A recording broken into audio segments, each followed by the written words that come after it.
wrong song.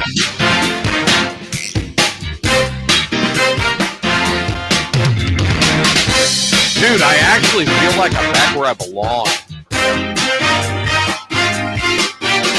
It's a late edition. We are 7 p.m. This is Amigos After Dark. I'm TJ. That's Steve. And we've got the guy who is looking to get a blowjob from my Gene, the Fat 420 guy. From who? From a Gene. Oh, I couldn't hear it because the music was a little loud. I said you're looking at getting orally satisfied from a machine. Okay. I mean, it could have been worse. I could have said that you want to sit in a dirty van with some people we know. Oh, I did that already. when I got divorced. Well, I guess it's better than sitting in a dirty van and looking in a window. That too. Oh, man.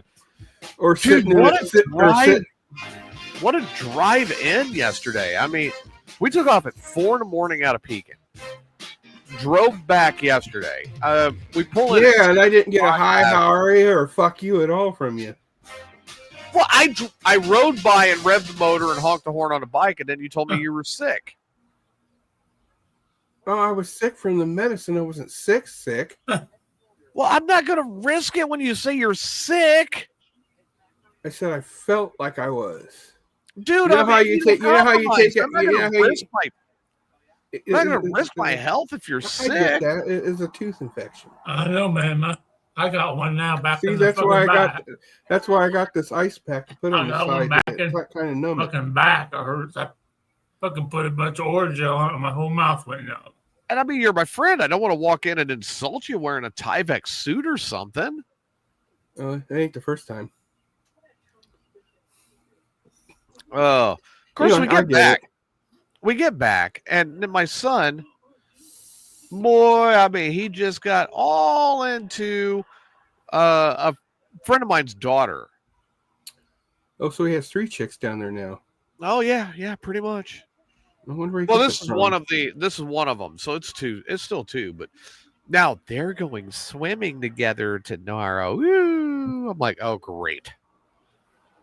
You better buy him some rubbers before he leaves. I'm telling you. Or castrated myself. Swimming. Yeah, right, exactly. Like they're gonna go jump in a lake together in bathing suits. Oh, my bathing suit fell off, honey. You know, kind of reminds me of somebody going through a haunted house. Oh, my pants fell down.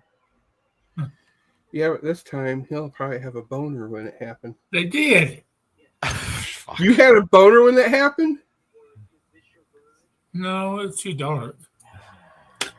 Would you admit it if you did? Yeah, right, Ty? No. Oh, hi, Ty. Ty says, good evening. It's like I just saw you guys. Yeah, like you didn't just notice this afternoon. Right. And then now we're both watching the races while we're talking and listening to the show. I'm telling you, man, like I said, I'm just sitting here and I'm going, dude, really? You guys are going to go swimming? In a pool or in a river? No, they're going to be in a lake. Let's make it worse. In a lake. Oh. They're going swimming in a lake with water that has silt, where anything that happens under the water, we're not going to be able to see. Yeah, exactly. Yep. So we're going to have to watch faces to ensure that nothing is happening. And you're gonna have to get a bunch of. So basically, what you're saying is, if you see a face like this, yeah, then we know something's up. Wrap over them in pool noodles. Wrap them in pool noodles. Yeah. That way they can't touch each other. So what if, say, one of them might be able to extend past the pool noodle? Well, He can extend past the pool noodles. At his age, he's good. So you're saying that? So if that could happen, then it's Go okay. for it, Andy. Go for it. Yeah. So they were actually out there most of the afternoon today, him and this girl, and they were playing catch with the football. Are you sure about that? And yeah, they're throwing the football to each other. They were kicking it to each other. I was waiting for her to take off and run and tackle him, but I don't think that was going to happen while I was watching. No. But they did. It looked like they had a lot of fun, and they got a lot in common, which is even scarier. They like the same music and they like the same TV shows, and they both like Rick and Morty for some reason. And what the fuck is that Rick and Morty all about? Oh, I only like that. I mean, my God, Ren and Stimpy was bad enough, and then I look up and I see this one, and I'm going, what the actual fuck? Who created this? Beavis and Butthead was, Beavis and Butthead were the first. Yeah. Mm-hmm. They were the first to go way past the threshold. Then you had Rugrats, Doug, and Ren and Stimpy. Well, even if that's the case, you got The Simpsons, you got what was that? South Park. Simpsons kept it in line for a while, but follow me through. So Simpsons kept it in line until Beavis and Butthead. Beavis and Butthead took it to the next step. Then you had Doug, Rugrats, Ren and Stimpy. Then you had South Park. Oh. South Park kicked the doors way open. Then you had Dexter's Laboratory, which I don't care what anybody said. I like Dexter's Laboratory. Right. Or how about the Animaniacs? Oh, Animaniacs, Cow and Chicken. Adult, or not adults. Well, it's on Adult Swim, but what was it? Right. The ones where the Space Goes Coast to Coast. Yeah, that one, but the ones with the talking French fries and the talking French fries and the talking drink and how's it going, Adam? Oh God, what was that? I can't remember offhand. Like Anyway. the Super Fries or something. It's Super Friends or something like that. Yeah. Futurama? No, Futurama was hilarious. Right. Bender was my role model. Aqua Teen Hunger Force. That's it. Thank There you. you go. That's it. Well, I knew our resident geek would let us know. Right. But I have to admit that Bender was my hero during Futurama. Bender was pretty good. Bender was awesome. Everybody else on that show sucked. Bender made it. Well, if I was an alien, I wouldn't mind banging Layla. That's true. You wouldn't have to question what she was looking at. Right. Adam's like, glad I know I'm still good for something. Adam is out tonight, ladies and gentlemen, because he is barfing all over Taylorville. Mm-hmm. He has decided that his vomit must fertilize his neighbor's lawns. And he is vomiting all over Taylorville.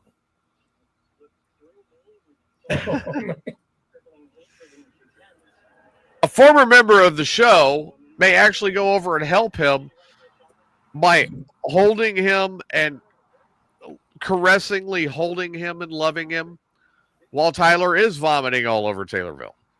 Or while Adam is vomiting all over Taylorville.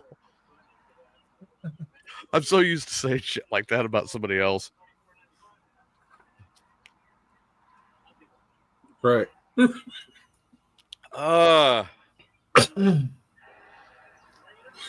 Yeah, he says it right here. Gentlemen, if you have an ex, This is what you can wind up with. You can wind up with a stomach flu and chronic diarrhea if you help your ex. And Ty says, I thought maybe both of them would be taking a nap. He ain't wrong. Yeah, you're right. Yeah. No, I don't blame, I don't blame Adam. He's extremely sick. I was visiting there Monday. Now we were talking, and then all of a sudden, Adam's younger son just all over the place, right? Oh. I'm like, dude, I just took my shot. I'm out of here. Oh. Oh yeah, I had just taken my my Humira. I'm like, goodbye. I bounced, and I felt bad. Oh. So we fast forward to today, and Adam goes, 5 out of 7 of us are sick. You're on your own today. I'm going, dude, really? Dude, really? Dude. Mm-hmm. Steve looks like he's shitting himself at that thought. No,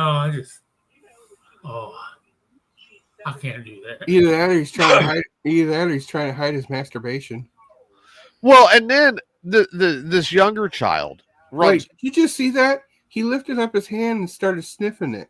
I scratched my nose, you dumbass. Yeah, he's down here and he's like, and all of a I'm sudden going to he's scratch like, my balls with a vape in my hand.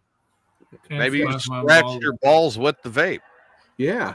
No. But then you'd be putting your ball sweat into your own mouth. Exactly. So, like I'm saying, getting back to point, this child goes through the living room into the bathroom. And Adam met me outside, and I go, what the fuck is going on? And he goes, well, now it's both ends. It's evacuation of both ends, up and bottom. Dude, I'm going to leave now. I got back to my Airbnb. I immediately took a shower. Imperial. I while I was showering, I used hand sanitizer all over my body and then scrubbed myself off with my soap just to make sure I didn't get any of it, right? Then spray yourself down with Listerine. Yeah, I did use Listerine as a cologne for the next day. Right. You knew it would be. I'm sorry. I'm reading the chat. Mad me. Goddamn Steve. Oh, boy. I don't care if you read the chat. I'm not your other boss. I'm my boss. I don't have. Hey, I'm a. Nobody's my boss. Although I am my own person. Although I do know that there is an individual on your other show that is very angry that I was there last Saturday. You think? No, I mean very angry. So let's talk about that. You think? So last Saturday was the meet and greet, which I had a good time. Yeah. Steve, you had a good time, right? Yeah. I mean, we definitely missed Fat 420 there. That would have been a good time. I was shocked he actually wasn't at the bar. Oh, Fat 420, you would have got to sit right next to Jen. The open seat is That's next right. to Jen. Adam's like, and you can suck it. So we get there, and Steve sits down at the other end of the table with the. That's where I was told to sit. With the more mature people. Yeah, that's not where I want to sit. Because Steve could not be bothered to sit by me. Oh, I am deemed a less than. Right. So he was up at the mature side of the table. Oh yeah, you guys got Sean Belen. At your end. We got Sean Belen. Which that was a shocker. And Dan. Yeah. Oh, well, there you go. But there was one person there. There was one individual there. Yeah. That when I walked around the corner to go inside, Steve, correct me if I'm wrong about this, but I walked around the corner And the conversation of that individual stopped. Really? I said I was late. I was late because I rode with Brady and Bree. So you guys were already sitting down when I showed up. And then we get inside. There was a little bit of tension at that end of the table, that's for sure. Oh, Especially my when you end? came down there. No, on our end of the table. Oh, you say my end of the table. There was no tension at all. We had fun. I know. I was stuck down there talking about fucking comic books. I don't give a fuck about comic books. D.A. Ray, all they do blah, blah, blah, blah, talk about comic books. Jason and Mary, they don't say anything. What was there? Hey, here, please do that impression again.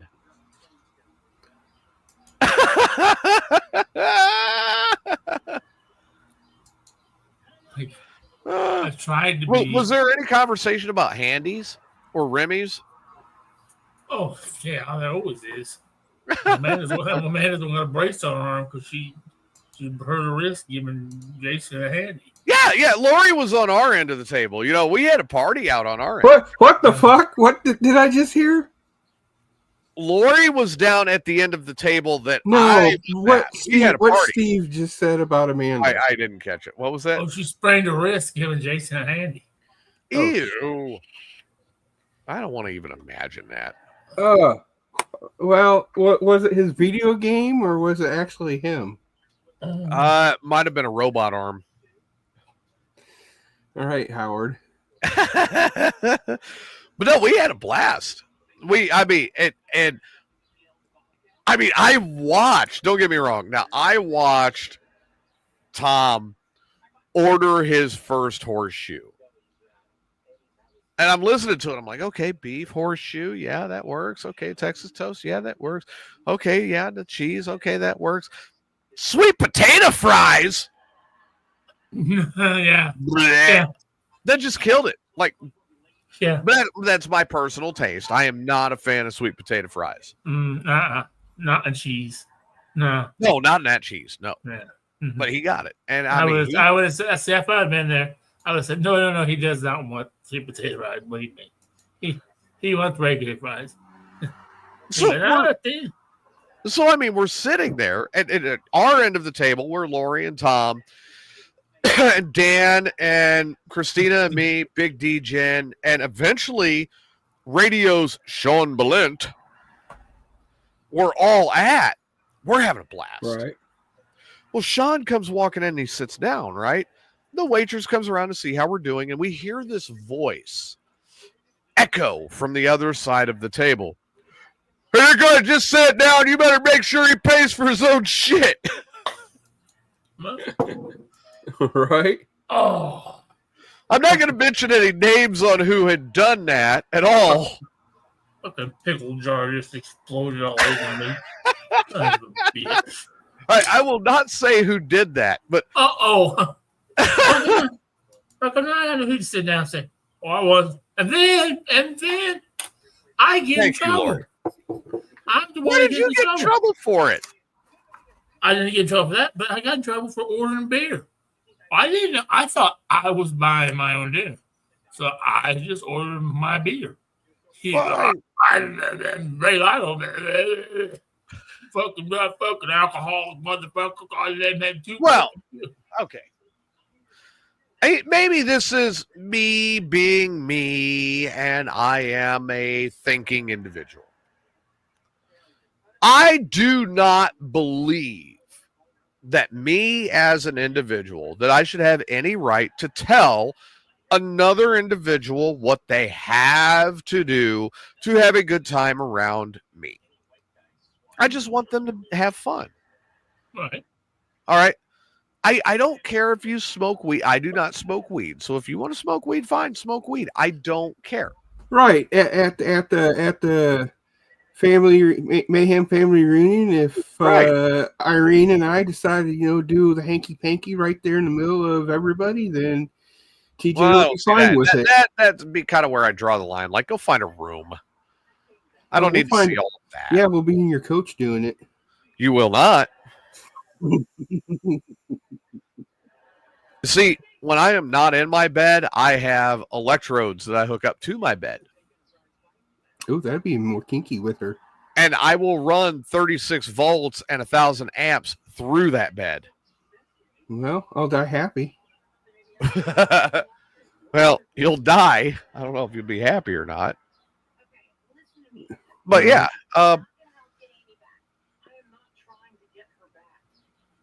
So, you know, like I said, we're sitting there, and I mean, one end of the table had a great time.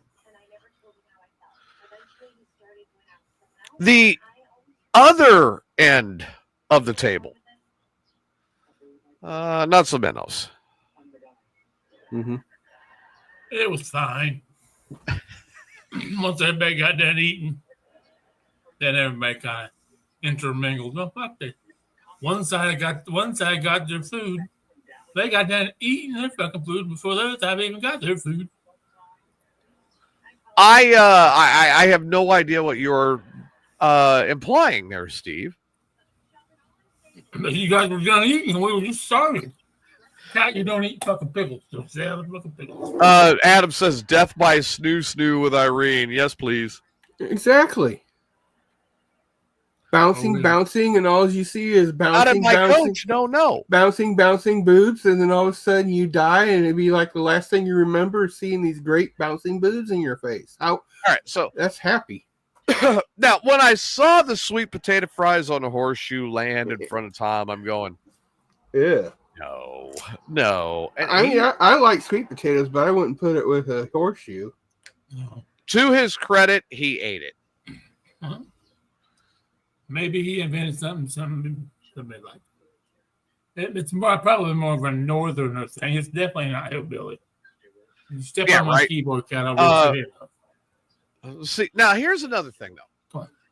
Like, we had on our end of the table, and I mean, Jen and Big D somehow turned our direction, and they started including themselves in our conversation. And the other side of the table wound up in their own conversation. But to my understanding, there were individuals on that other side of the table that chose not to conversate. Mm. Am I correct in that, Steve? Yeah. On my side, we had a great time. And the only thing I'd say is Dublin's Pub, I really see a difference, okay? Dublin's Pub, Main Gate, Hialeah, Wings, etc. All the different places I went to eat while I was there,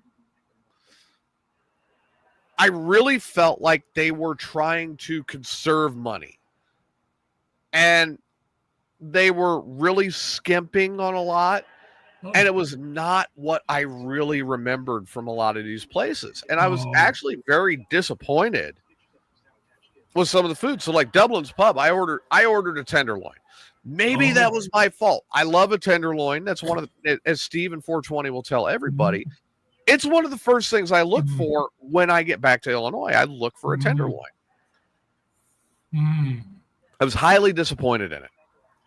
I guess the best tenderloin around here is at Gusto's over in Dawson. Really? Huge. Yeah, it's huge. Yeah, Corey says shrinkflation. It's happening everywhere. All right, so I go up to Main Gate. Main Gate. All right, Main Gate Bar and Grill. This is a place that's very well known for their food, right? No. Last time I was there, it sucked. Huh? Last time I was there with Martha, it sucked. I'm not going to get tamales at a grill. But burger, fries, stuff like that, they're actually known for having good stuff. Okay, yeah, okay. So I got a bacon cheeseburger and some fries. Dude, the burger came out, it was like that big around. I will have to say, that DA got a burger at Dublin Pub, and he didn't get anything on it. He just got cheese, and it looked pretty fucking thick. It looked pretty big. Yeah, okay, so Corey says the best tenderloin around. is at the creek and it's a tenderloin shoe with tater tots. And that's just, I don't want a tenderloin shoe. Yeah. I want a fucking tenderloin. Right. Well, supposedly up here in Pekin, that Asher's has the 12-inch tenderloins that are supposedly I've heard pretty a little good. bit about that. I have. Yeah. Now, with tenderloins, though, remember the pizza place, the 2Ps? Remember 2Ps? They actually had a tenderloin that was the actual base of the pizza with the toppings on top of it. Pizza. I love I had one. I'm a big guy, right? Yeah. I ate a quarter of that and I got full. It was that filling. I personally love a tenderloin pizza from 2Ps, but I hear they're not making it anymore. Well, they're not there anymore, so. Oh, they're gone? Yeah, they've been gone for like 2 years now. Oh, I didn't even notice that. Basically shrinkflation and hard to keep the business open, that kind of stuff. But all right, so Lori's right here saying Main Gate sucks lately. She used to DoorDash them. It's not worth it. Dude, I paid more than I thought at Main Gate. All right. Let's continue looking through this different places I went. Sunset Hills Golf Course, their Mashers Pub and Grill used to be phenomenal. You walked in, the bar was set up like Cheers.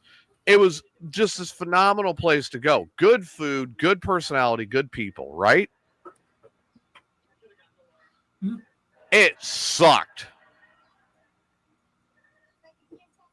Very, very rarely will I order breaded mushrooms and I do not finish the basket. Oh, yeah. I had 6, and I'm like, nope. This will surprise you, TJ.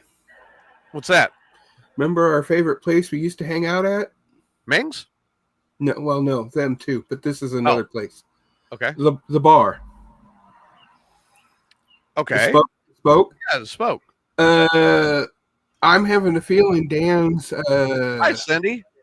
Dan is hinting at bringing it back under him, but it's going to be like super limited for foods. He's going to charge for bands when bands play, no matter who it is. Wow. And he's going to close like one day out of the week because he's thinking about bringing it back, but things have to happen first. So it might be back. So. I mean, I don't blame Dan in leaving the Spoke, okay? I don't. All right, so we had, let's see, I've been through Mashers, Dublin Pub, Hialeah for breakfast, which was, it was okay. I mean, it was in the upper echelon, but not, again, not like it used to be. No, not what I remember. Order a Bloody Mary to go with my breakfast. I wanted to turn everything on. Oh, Cindy, that sounds so great. Sportsman's Lounge, she says, has a very good pork tenderloin. So I'm sitting there and I order, skillet breakfast, Bloody Mary, cup of coffee. My old breakfast, right? No celery salt. Oh, shit. Only tomato juice for flavor. Ew. And drop in a pickle. Drop in a pickle. Like, oh, here you go. Here's a spear of a pickle dong. Blop right in. Like you No call olive? That no olive. Oh, no dressing. Oh, Jesus. No, oh wait, 3 squirts of Tabasco sauce. Oh yeah, see, there you go, Ty. Like, no, you're gonna give me garbage. I'm not gonna eat it. And Ty says he went to a place and ordered fried mushrooms and took a bite and it was still frozen in the middle. I love It's just fried gross. mushrooms. How the fuck do you keep something frozen when you have it fried for 2 to 3 minutes? Right. They don't. They just drop them. Ooh, They they're drop done. them, they count to 5, they pull them out. Yeah. Enough to heat the outside. They don't actually Because let their it fucking oil's so dirty. As soon as it hits, it turns brown. I think they're done. They don't want to burn it. don't give it enough time to cook. Nope. Let's see. So there was Mashers, Hialeah. I went to Wanda's in Forest City. Oh, shit. So I go to Wanda's, I order a ribeye sandwich. They cook it up, bring it to me. I take a bite. I go, this is not a ribeye. Just, yes, it is. I'm like, I'm from Texas, where I eat steak as kind of like a regular meal. Right. That's a New York strip, not a ribeye. It's a ribeye. No, it's not. That is a New York strip, not a ribeye. That's a fucking ribeye. Jeez. Fine. You're an idiot. That's a ribeye.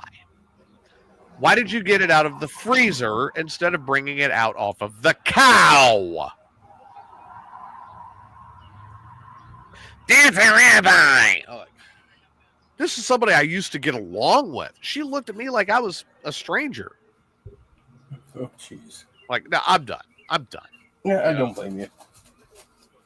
I ate it. I paid for it. I left. Wings, etc. This is probably partially my fault, but they bragged about their new jumbo shrimp. I live in Texas. I'm not far from the coast. I love eating fresh shrimp. This was stupid. You ain't gonna get fresh shrimp in Illinois. Hell no, you're not. Well, it depends on where you get it. I instead got flattened frozen shrimp that I could eat in half a bite. And they brought me a dozen going, these are jumbo shrimp. I'm like, no, this is a toenail. Let me show you what a jumbo shrimp actually looks like.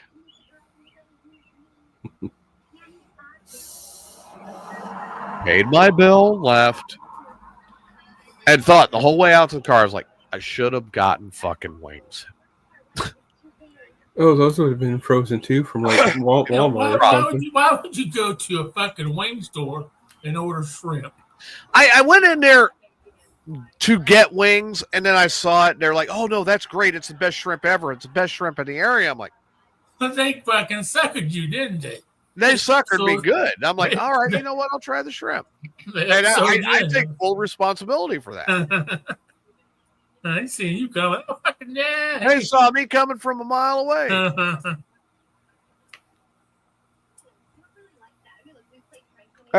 No, it was not. By the time Thursday got here, then here we go. My own brother.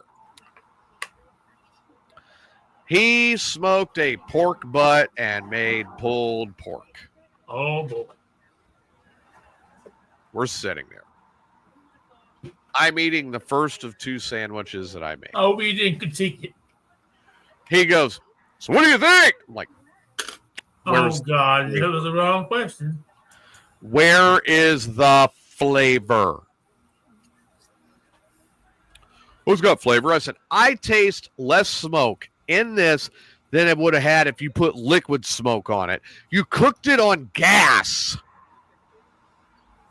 And then you give me this Guy Fieri barbecue sauce, and you go, oh, it's got a zip. Where's the fucking zip? Where's the fucking rub? Where's anything?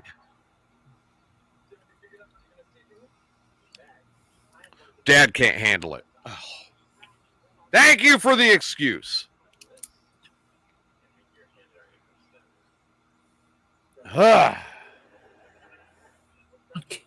I can't wait till this fucking reunion. I kick your ass all over the place. She'd be, I can't believe cooking with gas. I'm not worried about you. I have no idea what I'm cooking.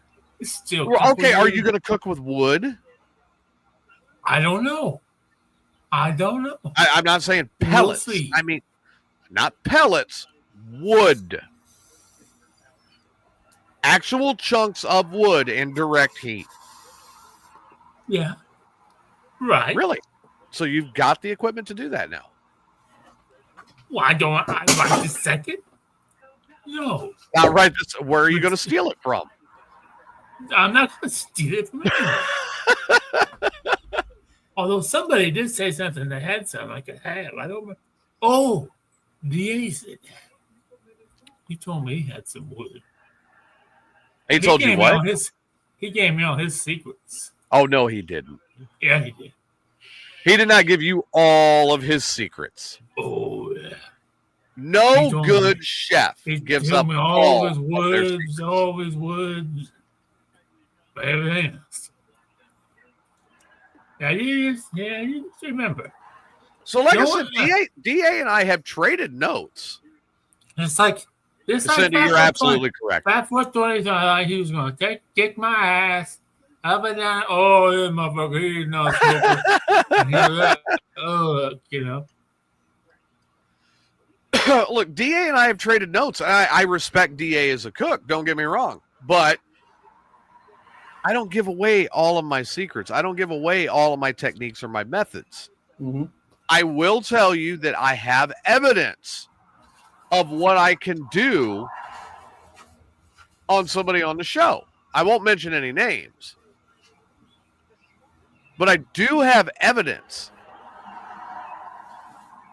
Oh, you're talking about having your meat in my mouth, yes. Of what I am capable of.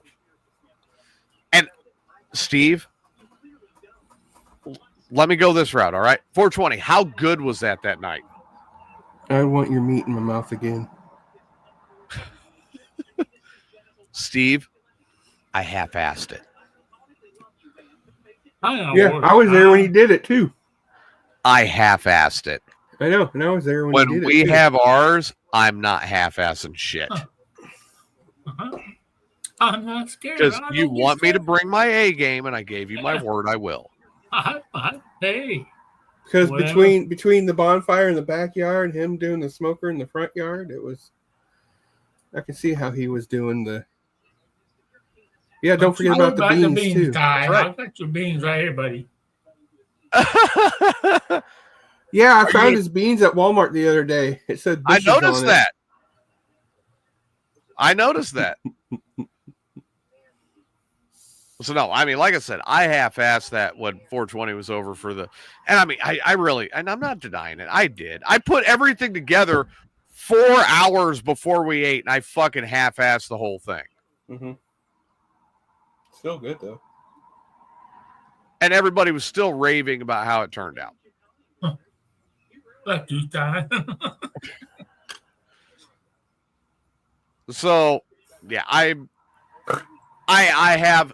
All right, Steve, let me put it this way. I have some slight concern, but all I'm going to do is just say, fuck it, and I'm going to bring my A game. That's cool. That's cool. I ain't worried. I worried.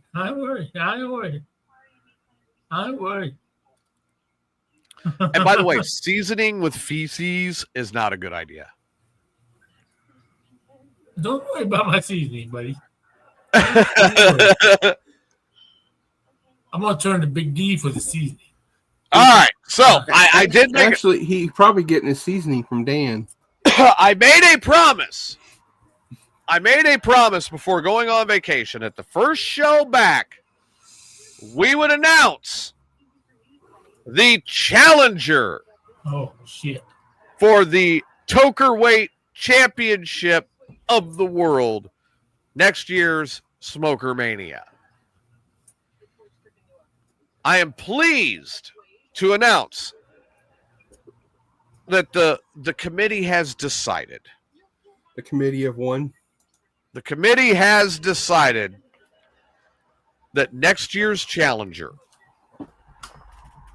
will be the proprietor and owner of Southern Fried Radio, Rhino. Oh, you mentioned this too. You mentioned this about 3 weeks ago. No problem. I'm supposed to go over and pick up some weed for him this week. So, however you guys are going to do it, but we will have the same rules every 4 minutes. Oh, I do. We're going to his house. I'm going to his house. Huh? I'm going to his house. You're going to go to his house every 4 minutes. You'll take a tow. You're going to trust your truck to drive down to his house? Fuck yeah, he's not that far. He's not that far from me. Oh, he's farther than what you think he is. No, he's not. Corey, right now we're doing 2 I at a used time. to fucking I ran the golf course right across from where he lives. So every 4 minutes, take a toke. No problem. If a challenge comes in after paid for, Oh, it's every 4 complete minutes now said instead of challenge, 3 minutes? including edibles, whether he likes it or not. They just don't do anything for him. Well, I mean, if they don't or whatever, I don't care. Right. If somebody makes a donation and says hit the fake bank of Delta 8, Oh boy. No hell come loose then. That will happen. I don't think that happens. winner is either determined by count out or submission. No problem. So here's the next question. What happens if at the end of the show it's a tie and they're both still around? Then it goes to sudden lick overtime. And we will figure that out.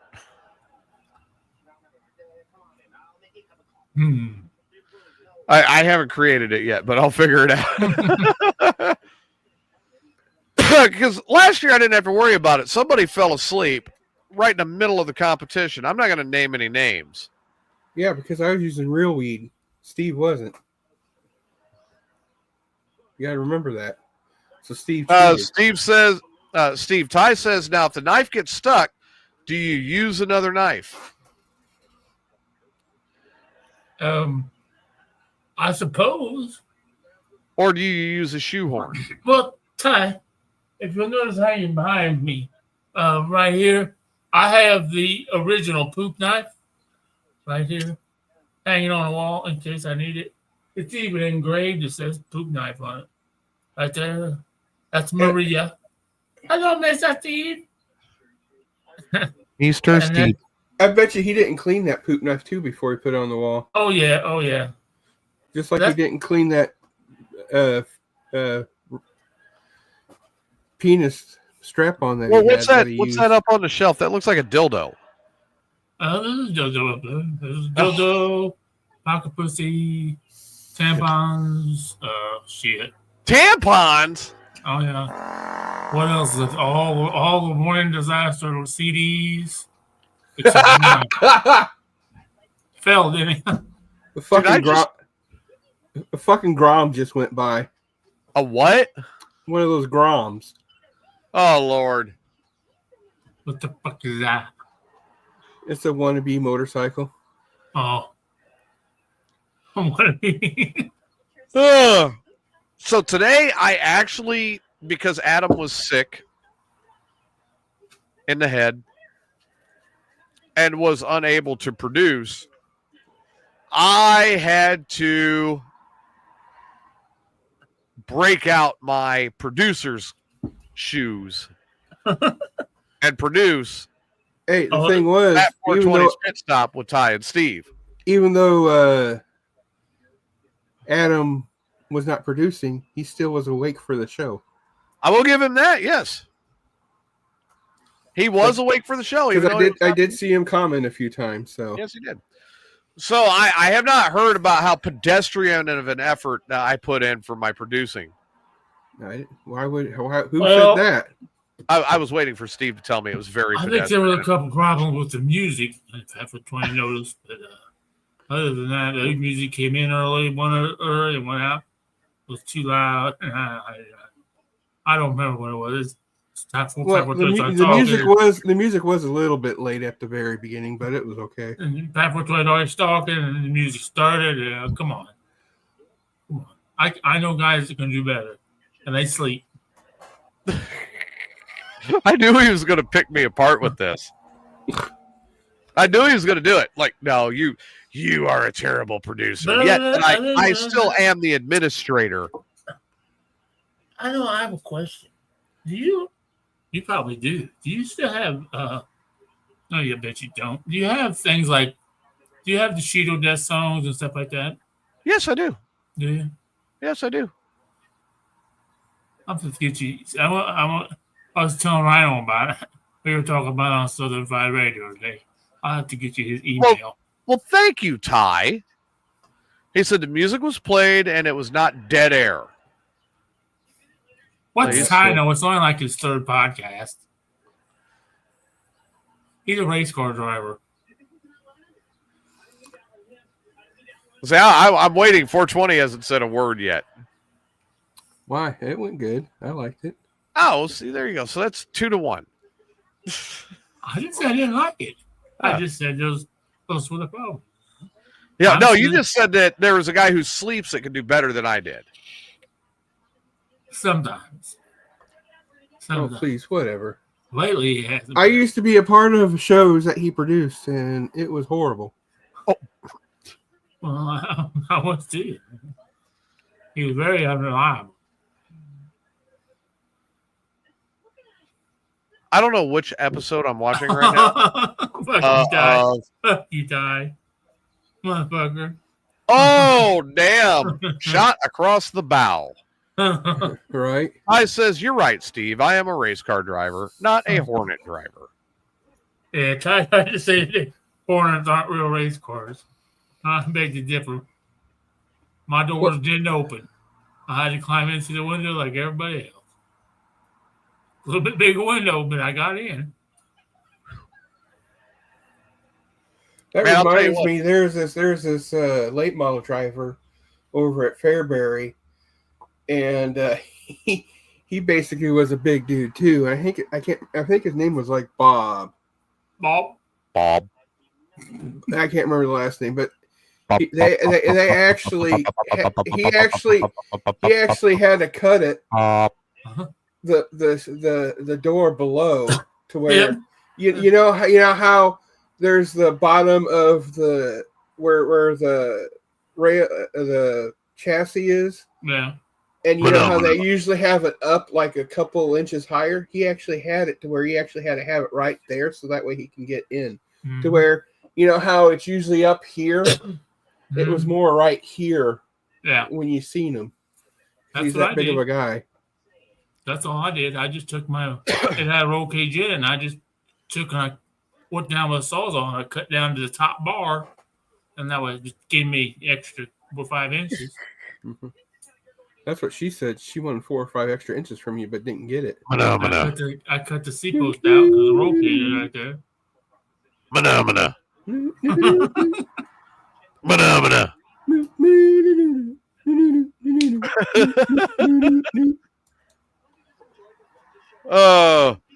So with that being all said, and you guys talking about the races and everything, I am going to go have a cigarette real quick before we get into our next topic, because it's not going to be an easy one for me to discuss tonight. But in the meantime, I'm going to let you guys promote Fat 420's Pit Stop with Ty and Steve. At least you can say it. Fat 420 can't even say it. I'll give him that. Yes, it's Fat 420's Pit Stop. Not Spit Stop. Spit Stop. Yeah, like I said earlier today at the show. We talked about a few of the races. It's Summer National season for the next 2-3 weeks now.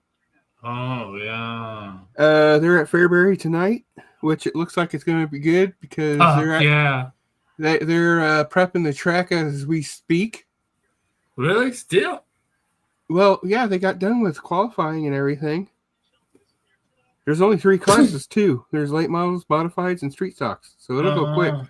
Even though they have a record-setting... but there's 60 fucking late models. Yeah. Fucking modified. 58 late models, 45 modifieds, and about 25 street stocks. But you got to remember, this is Fairbury. This is like a premier track. I would probably say Fairbury probably is the most premier track we have around here. In this area, yes. Yeah, in this area, for sure. That Farmer City's good. Farmer City's still running off the fair board, so it's still that's okay. 51 mods, 26. Okay, there we go. 51 mods. 51 mods, and that means 30 of those motherfuckers are going to go home because they ain't going to make the feature. I think they're going to do like 24 because there's the people with provisionals. If they don't make it, they'll let the provisionals in at the very end. So, but yeah, basically about 30 people will be going home. Yeah, after they pay hundreds of dollars just to race. Man. Mm-hmm. Oh, man, that's a bitch. That would, yeah. That so anyway, we talked about that. We talked about Bloomquist, because it came out that he actually decided to himself, which is sad. But at the same time, I kind of get, his health issues, whatnot. I'm sure, some people's like that, but our DMs are always open for everybody to talk. We'll listen. We'll talk with you anytime. I will, at least. I can't speak for others, but I'm sure Bill. Yeah. There's a big race at Spoon River down the road from me. Yeah, there's a, and we talked about this too. There's a bounty on one of the street stock drivers there, where if you can pass him and win the race, you get an extra $250. So you get $1,000 to win for the street stocks if you beat this guy and win. So, and we talked about that, how, it's cool to have a bounty, but at the same time, it's not, because, you can like say, hey, take this guy out. That way I can pass him and I'll give you a little bit of the bounty, Yeah. I'll give you $100 if you take him out if I win. Okay. Yep. Or people can do that, which I get, which I think that's one of the reasons why we have such issues. We even talked about it too, because, again, the Hornet drivers, because they're not race car drivers.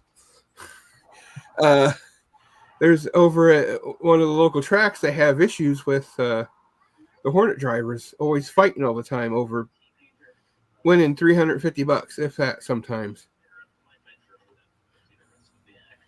Well, if we do call it the shit stop, then that means we're doing it behind the trailer.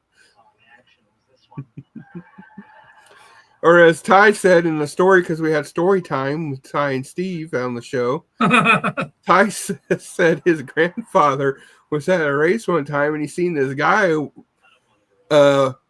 crawling around his hands and knees around the trailer. And he's like, what are you doing? He's like, I'm trying to find a place to take a shit because I got a shit. So like I said, we do a lot of things. We talk about everything, anything dirt track racing in general. We go off topic a little bit, but it actually just boils around to actually what we're talking about, which is what I like about the show, because we got the old guy, which is Steve. He's more into the old school racing. Oh yeah. Ty's the new guy. He's in the racing. Me, I'm the one in the middle because I've seen both of them, and I learned from both of them. Even though I'm considered a fan in the stand. But see, the thing about me though is when it comes to racing, even though I do not race, I tried to race one time a Hornet, but it was a rear wheel drive, so theoretically it was okay because it was a rear wheel drive. Anyway, it's I actually once. I actually asked the driver stuff. I actually watched the race. I watched every aspect. I watch how these cars, every single lap, sets up in the corners. I'm listening for when they let off the accelerator before they hit the corners. I'm listening to them hitting the accelerator, the gas pedal, when they're getting out of the corners to the straightaway. I go into the pits afterwards. I look at the cars. I take a walk around the cars if they're still out, and I look at them and I see different things and I ask questions and I read up on it and stuff. So, yes, I may not be an actual racer and a quote-unquote fan in the stands, but when it comes to racing, I actually do know a lot, even though I don't know what certain things are. Like a couple shows ago, I couldn't figure out what this thing was, and I just called it a doohickey thingamabobber. So that sounds like a canooter valve. Yeah. And then I was talking about Jake brake pads and boy, I might need some Acapulco and all right. So anyway, yeah, everyone remember Saturdays at noon we have Fat 420's pit stop with Ty and Steve. And tune in. It's covering dirt track racing around the local area and they do get into a little bit of mental health every once in a while. Mm-hmm. Before we segue into our next bit, Corey says 420. Why'd you leave the other show? For me to know and you not to find out. So if you want to know, just give me a call. Well, messenger. There you go. So, moving into, man, this is not going to be an easy thing to talk about. I totally understand. Moving into the next part of tonight, I have someone that earlier this week, someone who is extremely special to me, that lost a brother, lost an older brother unexpectedly. And, we're all kind of reeling from this. Just it was not something any of us expected at all. So when you wind up in this position, everyone has different ways of coping with this type of a loss, okay? And I wanted to kind of cover some of the different ways that people do this. And then discuss if that's really a positive or a negative.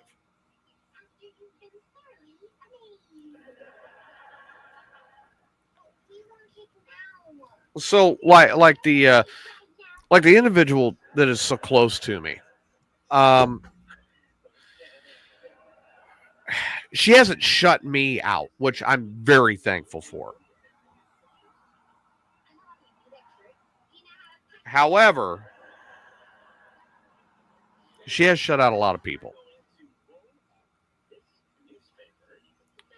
And I'm trying to support her any way I can. However,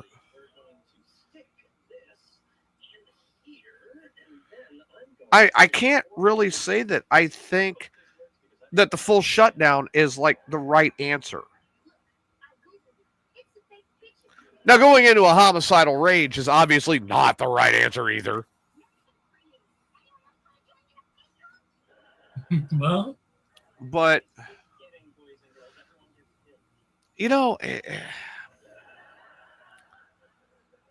people that you have to cope your own way. So like, let's start with Steve, who has lost his dad in a very horrific way. And, Steve, what were your kind of responses as you coped with this loss? Well, I wish I mean, it's been what, 30 years, 35 years, 1988. Okay. And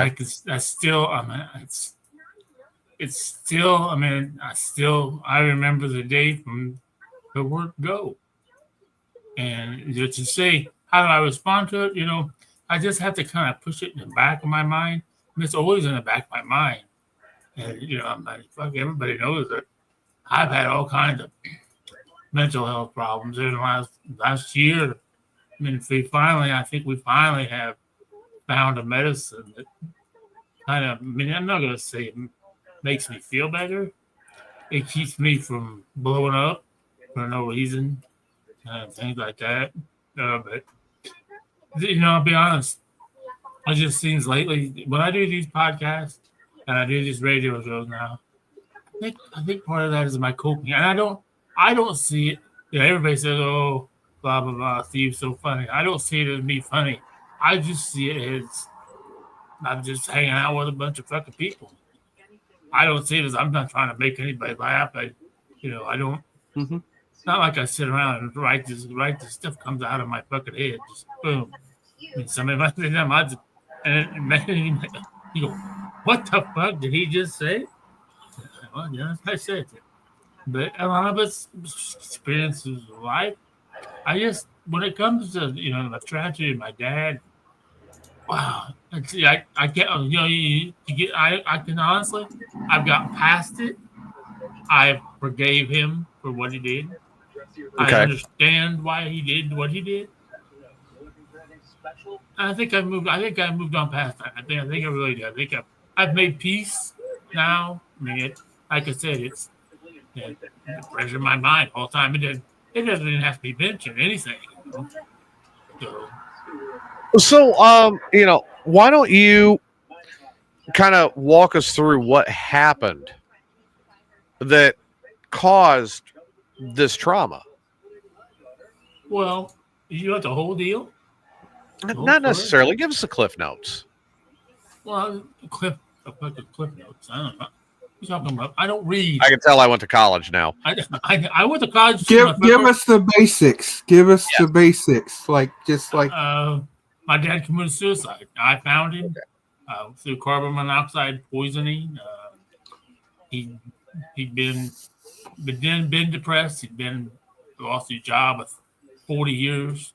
Was a bank president. They said, "Hey, we're going to bring in an old president. Goodbye." They gave him a pension, but then he did some nasties. And he forged my mom on some signatures of a lot of money, and then he thought that killing himself would be better off because it would pay all this stuff off, and it doesn't. When he commits suicide, it makes everything null and void.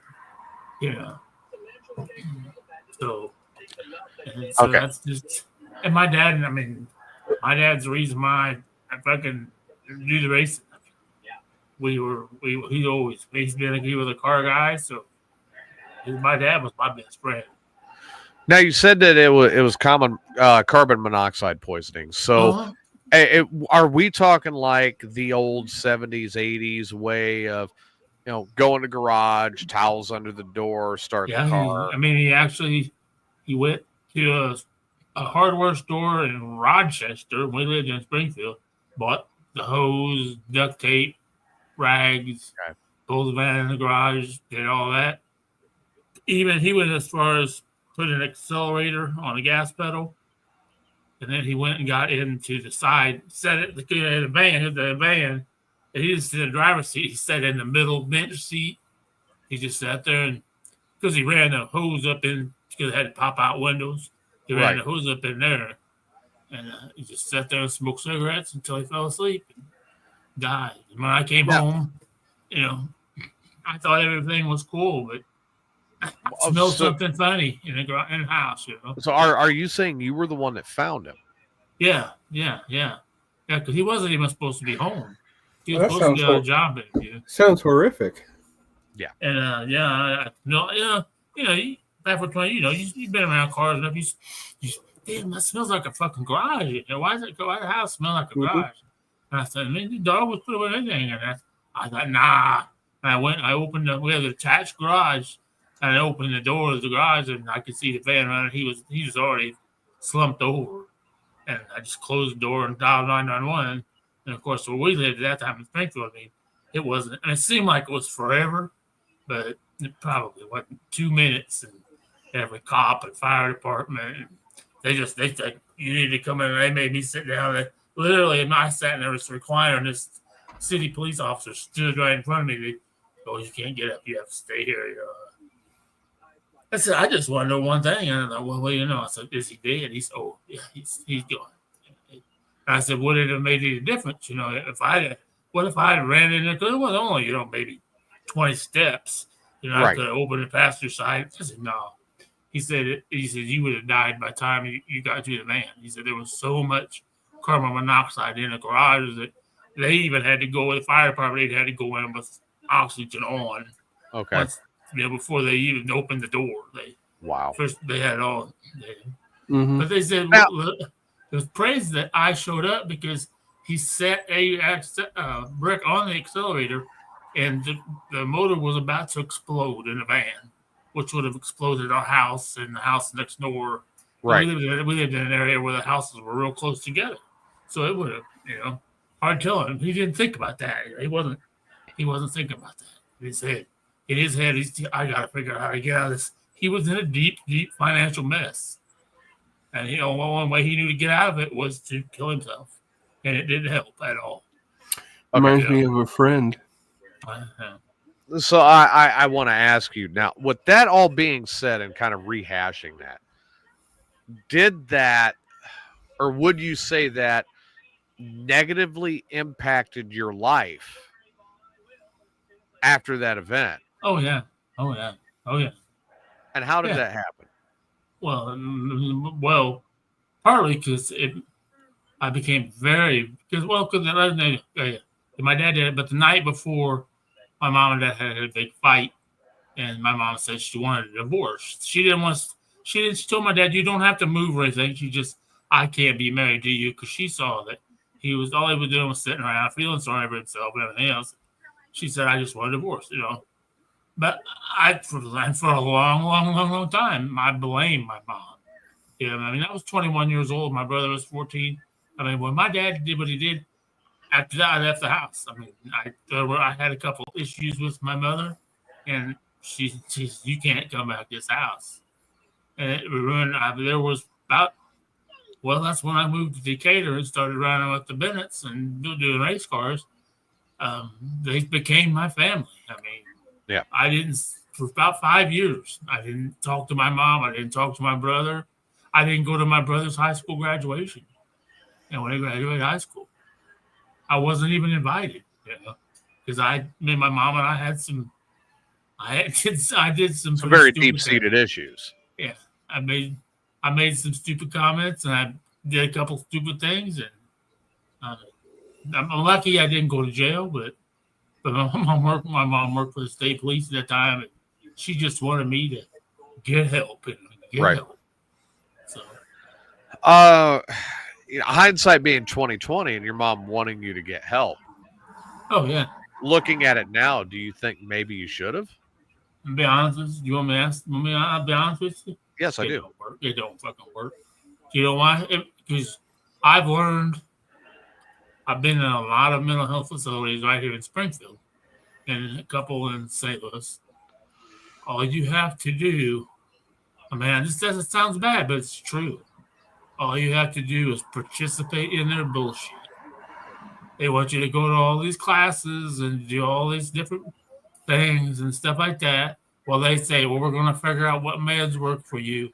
And if you don't participate, your stay is going to be a lot longer, because they're just going to make it more miserable for you until you finally cave.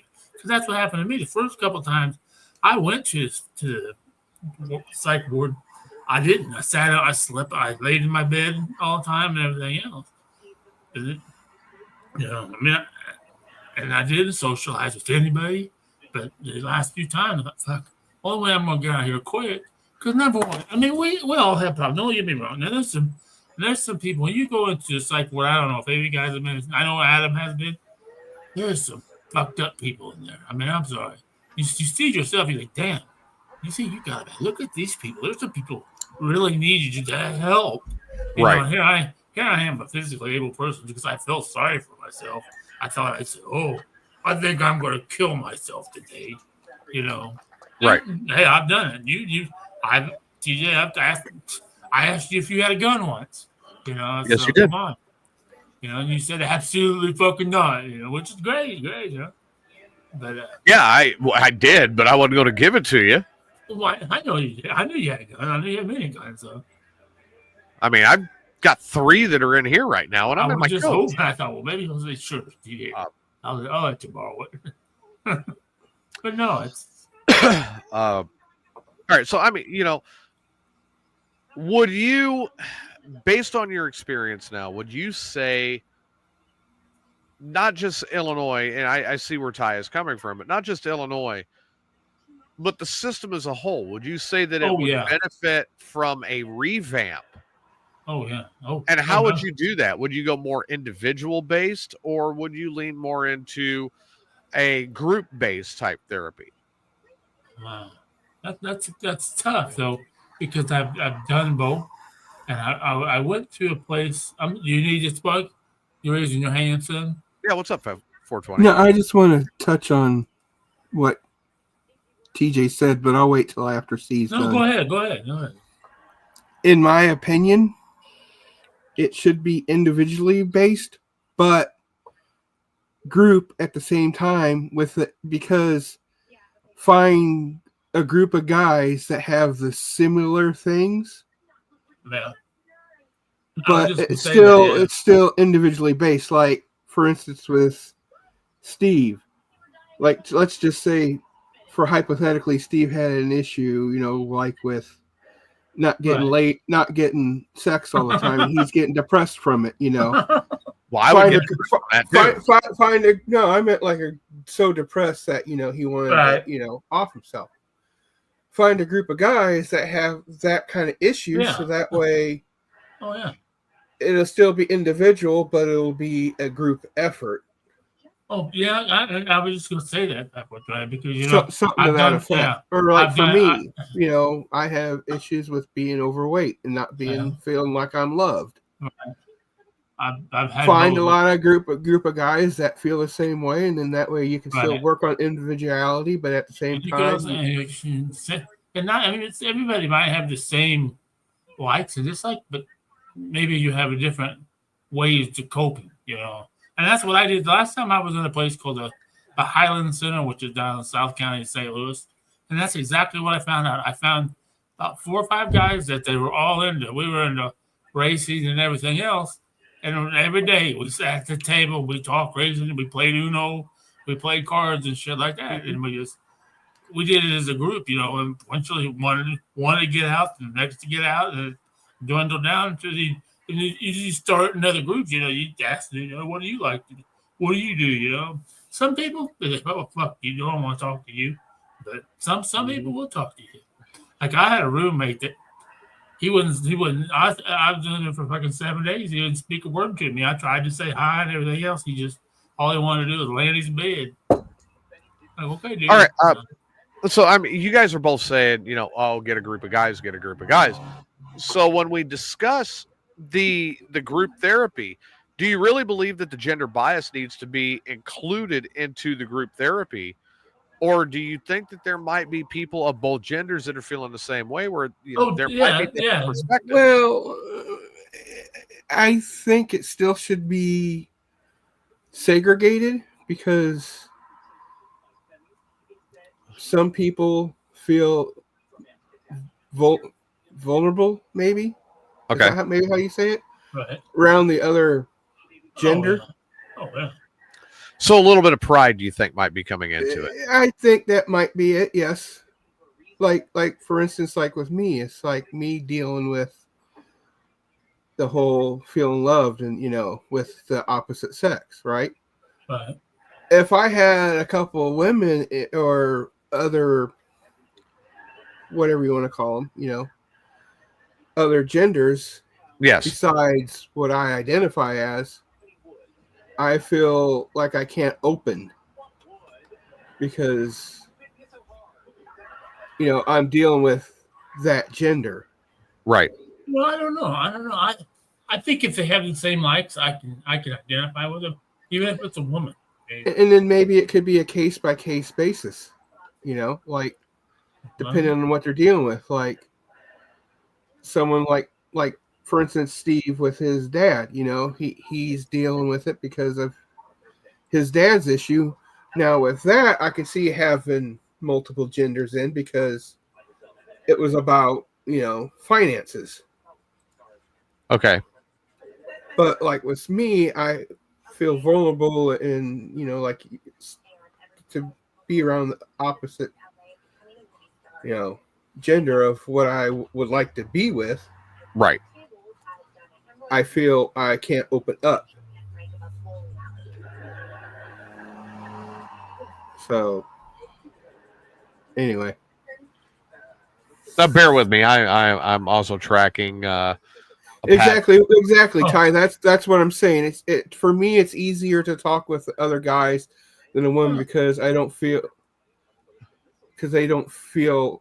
Most women, I should say, don't feel like a man.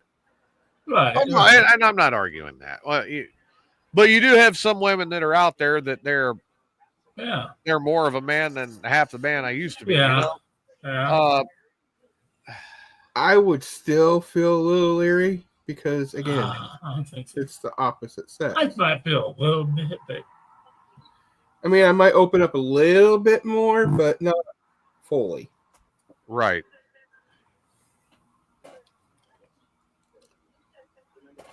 Whoa.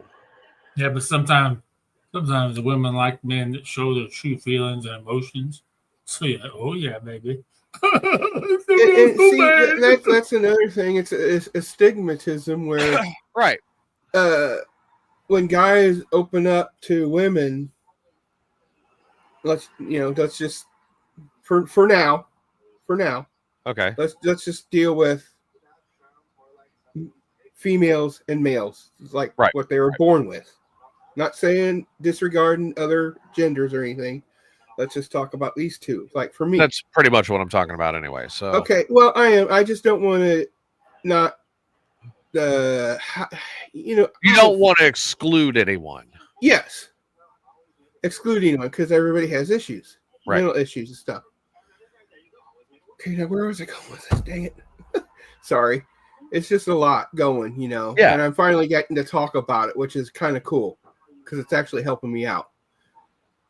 Anyway, with men, when you open up with other genders, especially the female kind, yeah, it seems like in the past and even now that other gender females will keep that in their mind to take it back on you to make you feel worse than what you should be.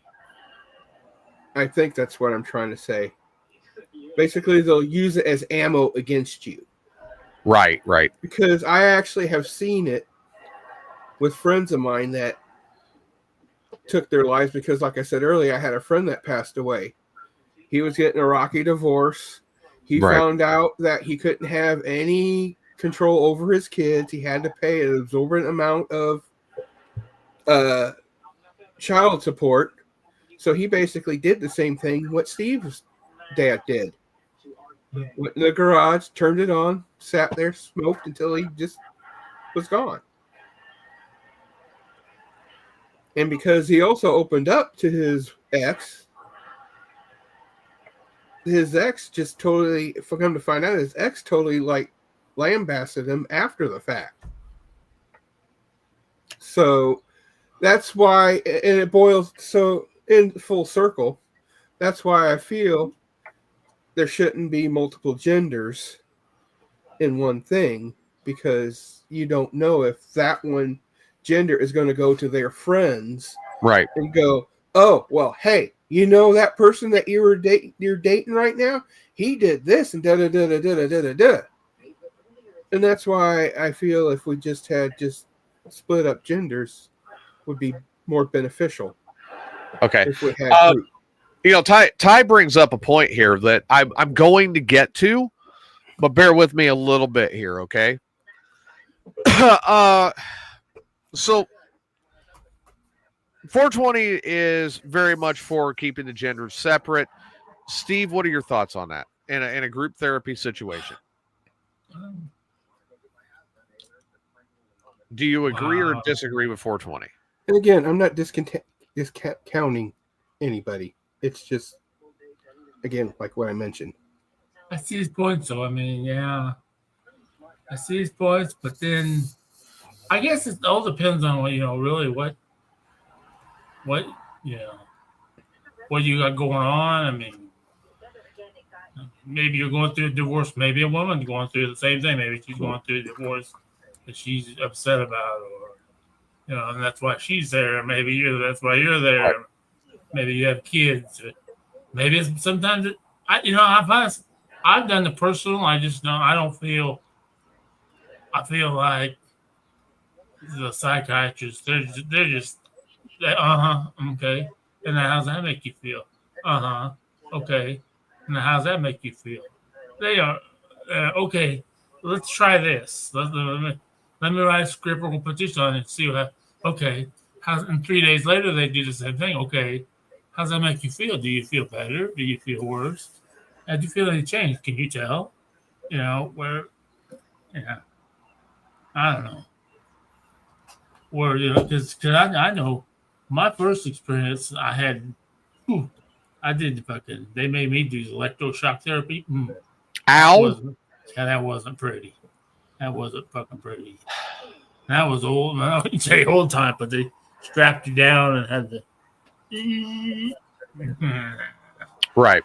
And that was Okay. But after that, we'd all get together because all of us that had it done, they would put a list on everybody's door because you don't allowed to have anything to eat or drink until you got yours because you Right. throw up and piss yourself.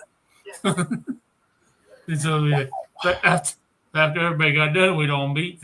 What do you think? Well, it didn't really work this time, That's what I thought too. Well, all right. So I have a couple of personal experiences that I'm going to bring up. Both of which I have discussed, but never really gotten into any detail about. And we'll go with the first one. It was Valentine's Day of 2000. Right after Y2K, the computers did not crash. And I was married. We had recently found out that, my first wife at the time, she was 10 weeks pregnant. I was working, and she was on her way to the, Kaiserslautern Rod and Gun Club, military Rod and Gun Club, where I was going to meet her for dinner. Sleeting, icy roads, Germany, drunk truck driver. All that combined, and I lost her to a car accident that night. And my unborn child.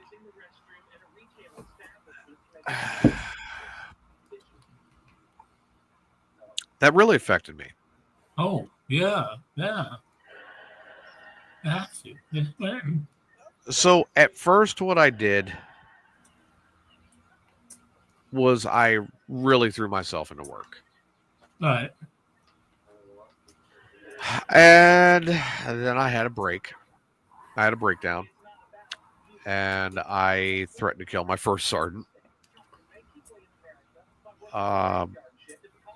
After being checked out by the wizard, as we called the psychiatrist in the service, I took my punishment, but I was covered. I went green and gold through ISU, and I was sent home.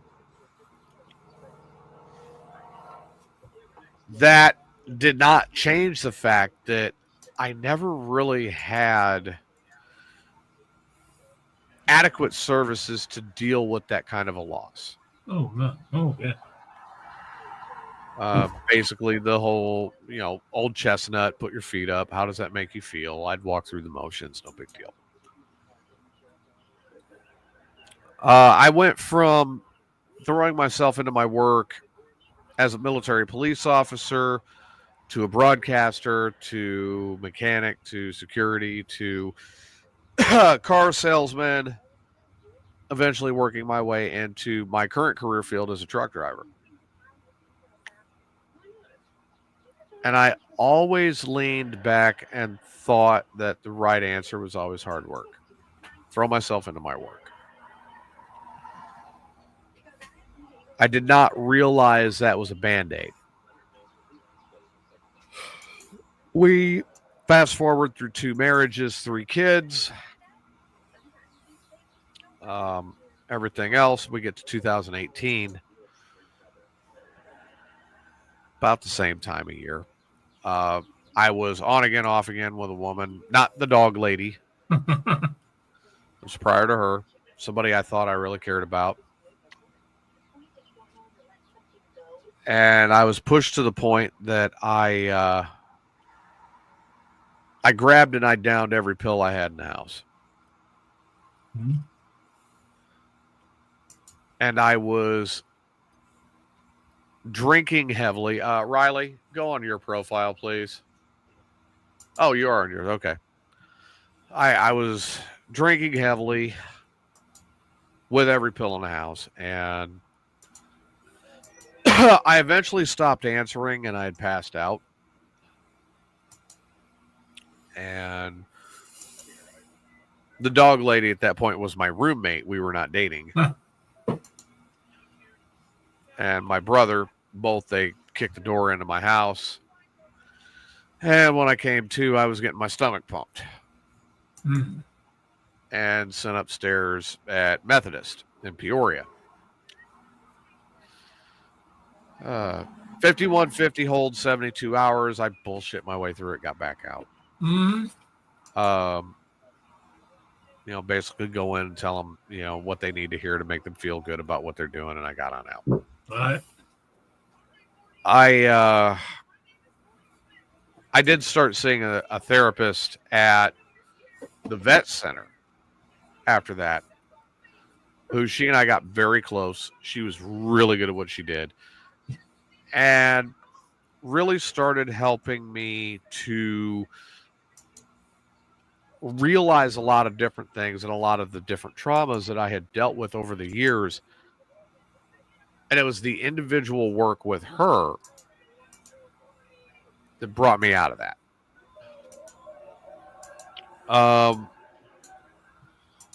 So me personally, I'm going to say that, first of all, I believe an individual approach is the better way to do it. Secondly, I don't believe in segregating the genders in a group scenario. And here is why. Because whether you like to hear it or not, that other gender's perspective may be something you need to know to understand yourself a little bit better. I get that. I understand. I can see that. So I am in firm agreement that the mental health establishment as it is needs a full revamp. Mm-hmm. Oh yeah. The job is not being completed properly. Right. But again, I get that. We definitely need a revamp of the system. And don't get me wrong, these were two very big traumas. But there were others. Mm-hmm. There was a good friend of mine in 2010.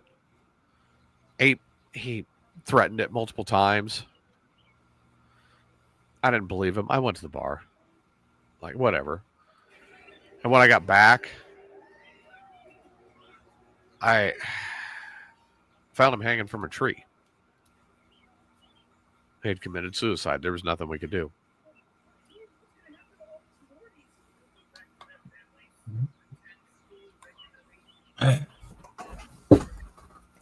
Another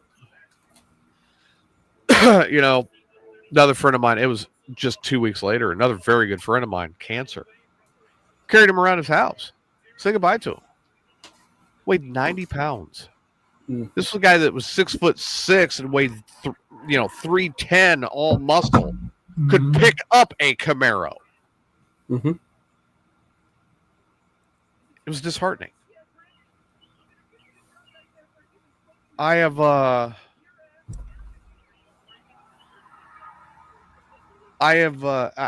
experienced a lot.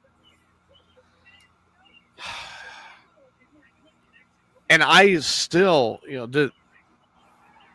this individual who really kind of spurred the conversation tonight, I still cannot imagine what she is going through because I have never lost a sibling. I lost a pregnant spouse, almost off myself, lost friends. I have never lost an older sibling, and nor will I ever lose an older sibling. I am the oldest. Mm-hmm. I'll never experience that. So I don't know how I would ever relate.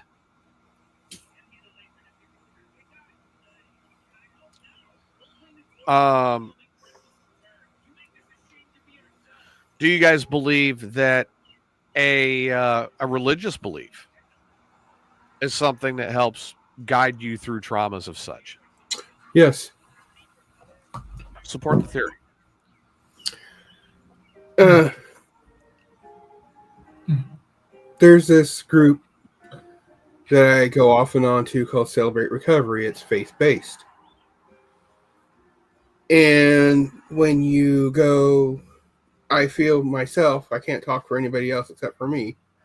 When I went there, I felt more listened to because it was a group of guys. Okay. They did not try to help me, but they went along with my journey. And with, as Ty said earlier, opening up to the guys, I felt not as vulnerable, which in turn helped me talk things out. Okay. And with that, it and then also because again, as even though I smoke and I do cuss, I'm not perfect. I still believe that doing that and then also reading the Bible, going to the churches, right, things of that nature will help me more because I'm having faith in something that will help me get through it. And then going to these things helps me get into a group of believers that also deal with the same situations as I do, with the variations. And again, like I said, in turn, it helps me move forward and feel better about the situation. Steve, what are your thoughts along those lines? Religion? Oh, dude, you don't know. No, because don't get me wrong. I was raised in the church. Right. I was raised in the Methodist church, and I understand the whole thing. But after going through just in the past 30 years, with my dad and with my motorcycle accident and my stroke, right. what did I do? What did I do to God that deserve where I'm at right now? I shouldn't be at 58 years old, disabled, But why did God let my dad die? Why? I have a lot of questions. I'm not going to say I'm not a believer. I'm skeptical. Then just don't get me wrong. Like I said, I grew up in the church. Went to church every Sunday. Went to Bible school. Theoretically, you'd be agnostic. Exactly. There you go. Exactly. Okay. If and people say, "Well, what do you think about heaven and hell?" Well, so you know what? In my honest opinion, we're in hell right now. Look at the world. I mean, come on. You can't admit the fucking world. It ain't the best, And I'm not gonna blame anybody. Well, everybody's at fault for shit, but damn. I think there's still some positive out there, but I see it. Right. And I choose to look for it. And I think that may be the difference in me and my journey and where I'm at now. Everybody's on a different journey. So in comparison to a lot of other people. Like but you have to admit your journey's changed since you moved to Texas. My journey has, yes. I would and 420 will back this up. He saw it firsthand, and I think Steve will back this up. It wasn't firsthand, he saw it secondhand. But my where I was at in Illinois was very depressed. I mean, clinically depressed. Right. Anybody that lived in Goofy Ridge got a problem. Well, it wasn't Goofy Ridge. I mean, my cousin lives there, and he's very well adjusted, to believe it or not. Still goes to work every day. Does yell at him at his job that, hey, I'm sick and tired of living here. But, he owns his home. He owns his properties. He owns everything. Right. And he's a very avid outdoorsman. So being that close to the lakes and the river and the forest and all of that. Right.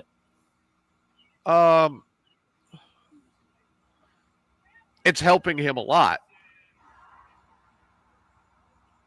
Corey says this country has a lot of mental health issues. Just look around you see it on display. Yeah. And I'm not going to disagree with that outlook. If you're looking at it like you see, different people's actions that show that. If you are saying, look around and you'll see the mental health issues and blaming that on people's orientations, identities, however they choose to present themselves, well, now we may have a bigger issue to discuss. And that leans more into everybody they have the right to be themselves. It's not my place to tell them what they can and cannot do. Right.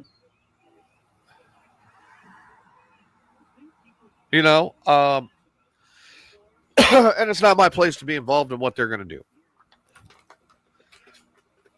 So to proceed, kind of following through on the thought process that I was on, I had to sit back and I made an active choice with my personal journey to change what I thought the problem was. Mm-hmm. Not right now, and I don't know. When I made that change, Steve and 420 both will back up that, yes, it was a drastic change.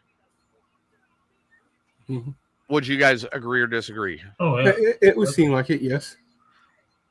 But that drastic change kind of put me back on track with myself. And I started remembering a lot of things that were about me that I liked about myself. Right. And Ty, yes, you're right. That goes both ways. No one should ever push that on somebody else. Right. Your choices are your choices. Leave it at that. Right. You can give suggestions, but other than that, leave it at that. Right. If there's questions, answer honestly. But yeah, otherwise, it's not your business and it's not your concern. Exactly. So, yeah, I started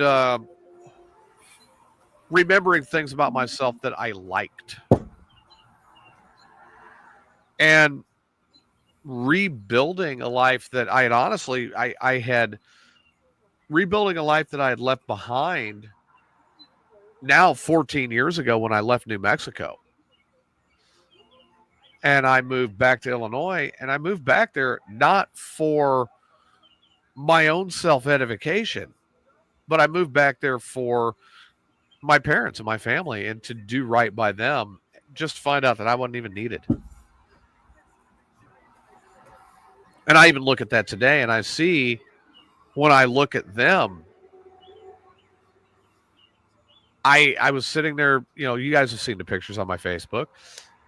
I was there with my brother and my sister and my in-laws and my nieces and nephews and my son and my parents. And I felt out of place. Mm. I seriously and truly felt like I did not belong. Nothing, no fault of their own, no fault of theirs. Just an inner sense of self. I was raised Catholic. The most fucked up of all Christian religions. Mm-hmm. Probably the strictest. Close. But, yeah, I'm getting where you're going. Oh, Okay. Pentecostals are pretty strict, aren't they? Yeah, but they're kind of weird. Well, let's just put it this way. I was a part of an independent fundamental Baptist church where the only other religion, so to speak, that was above them would have been Amish or Apostolic Christians. Oh, man. Yeah, there you go. Now, there's a strict one, the ACs. So, anyway. But I get what you're saying. being raised Catholic, there are some strict guidelines. And Catholic is also the only religion on the face of the planet that you get that much exercise and service. Unless you're Pentecostal charismatic, where you jump all around the church. Up, down, up, down, up, down, up, down. Stand, sit, kneel, stand, sit, kneel, stand, sit, kneel. Get up, eat a wafer, come back. Take a shot, come back. Up, down, out. Whew. Welcome to the Cathlympics. I know, because I went to a good friend's wake, or whatever you want to call him.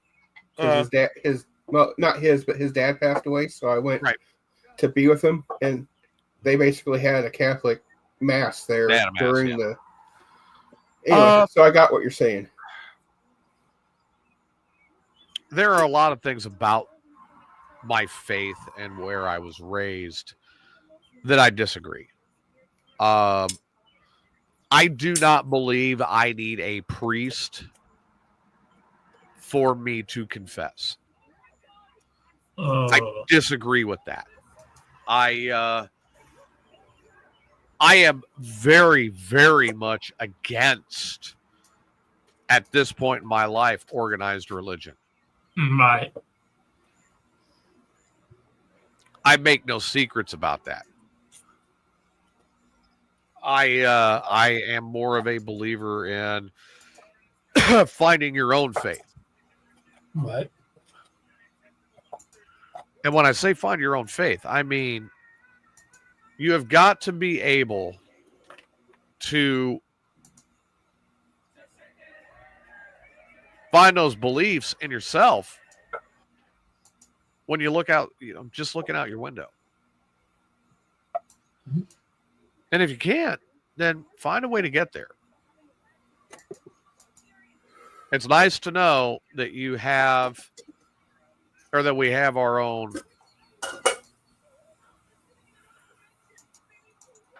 It's nice to know that we have something to look at. I do believe in the Big Bang Theory. But I have my own little perverse twist to it. I believe in the Big Bang Theory, but I think God found the Holy Goddess and had the Big Bang, and that's what caused everything to start cooling and the universe to start to expand.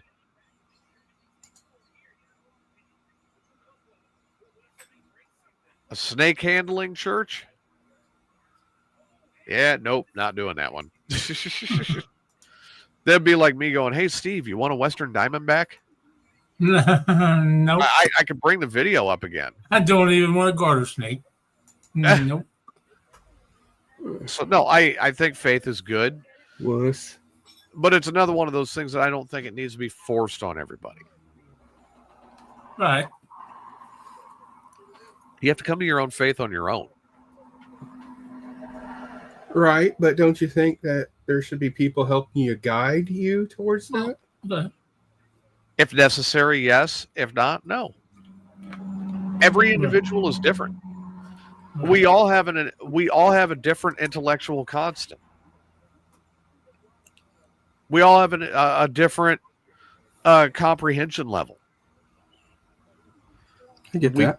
Not everyone necessarily needs another individual to come in and guide them to where they feel like they need to be, because then it becomes more like, "Oh, follow me." No, I don't need to follow them. According to the Bible, I'm not supposed to follow them anyway. Mm-hmm. I'm supposed to follow the teachings that are in the 10 Commandments and the Word of Christ, and that's where I'm supposed to be. And I don't remember Christ ever saying fart. Yeah, Steve. But that's what I'm supposed to see. I will admit this tonight. And I will never, ever, ever admit this again in public. Ever. But the truth of the matter is when we get down to brass tacks at the end of the day, me personally, I'm a hopeless romantic. I can. Well, I hear you. I'm just hopeless. I believe in some absurd stuff, some things that should never even be thought of. Especially with somebody with my own intelligence. And I can't figure it out, but I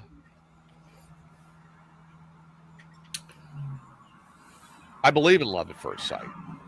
I believe I believe that you can wind up waiting for years and then get back with each other or be back around someone, and then that turns out to be the love of your life, and you wind up together, and it can happen at any time. And I do believe that, God is the one that guides you in that direction. No, okay. I'll agree with that. When you talk about, love, yeah. Yeah. I truly believe that there are way too many special interests in the world today. I think that is contributing to the degradation of our mental health as a society as a whole. I believe that is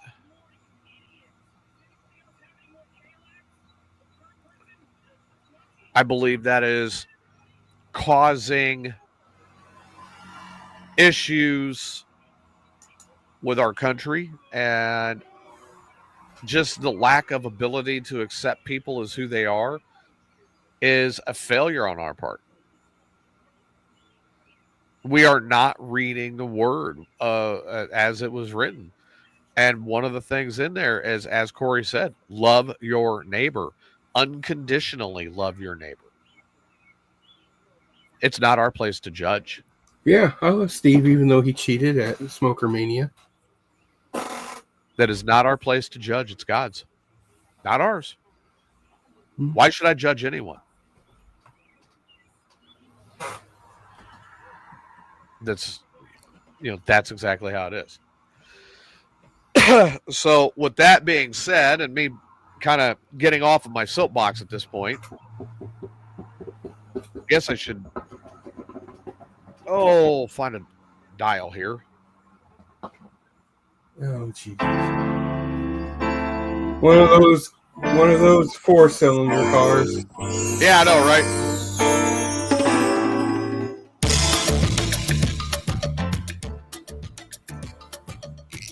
I think it's a good show back. Mm-hmm. Well, I apologize to everyone for getting on my soapbox for the last 45 minutes, but... Well, it's your show, so... Well, Exactly. Unlike other shows that won't let you do that.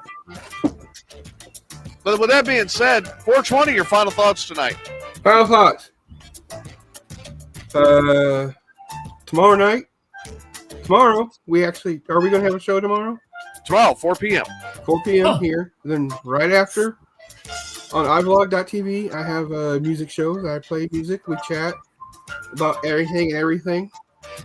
We, drinking, women, sexual positions, whatever. Then I'll be back next Thursday.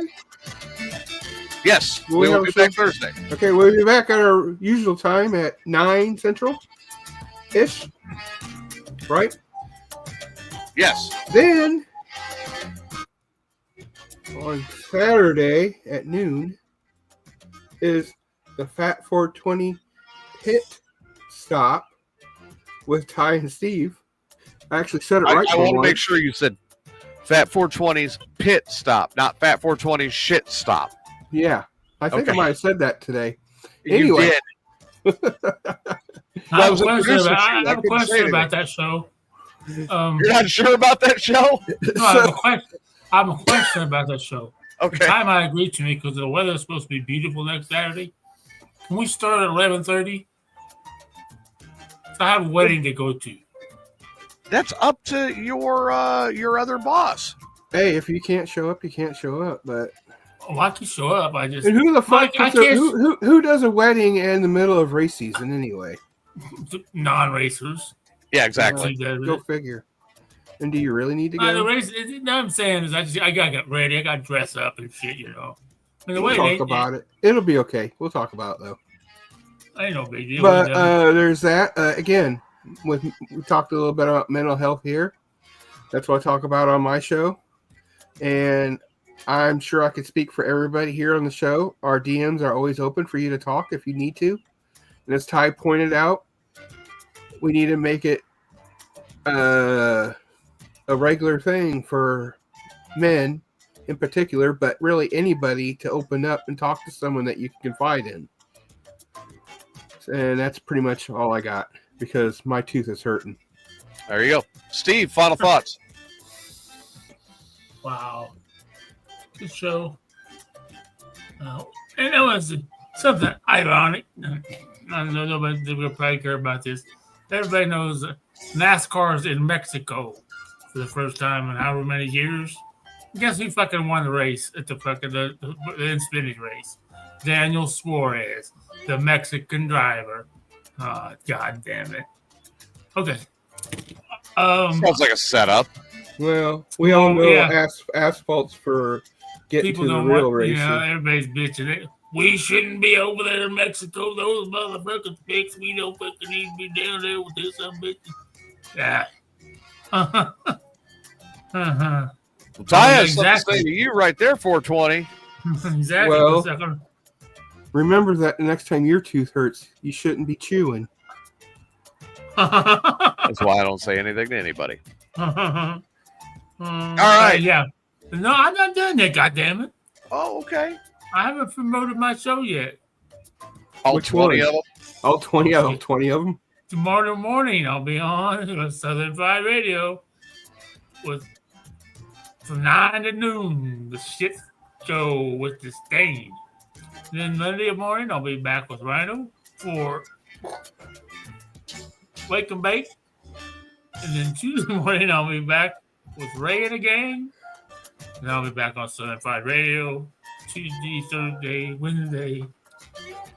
Just check me out somewhere. I'll be somewhere on the internet. Just check me out if you want. You don't have to, but hey.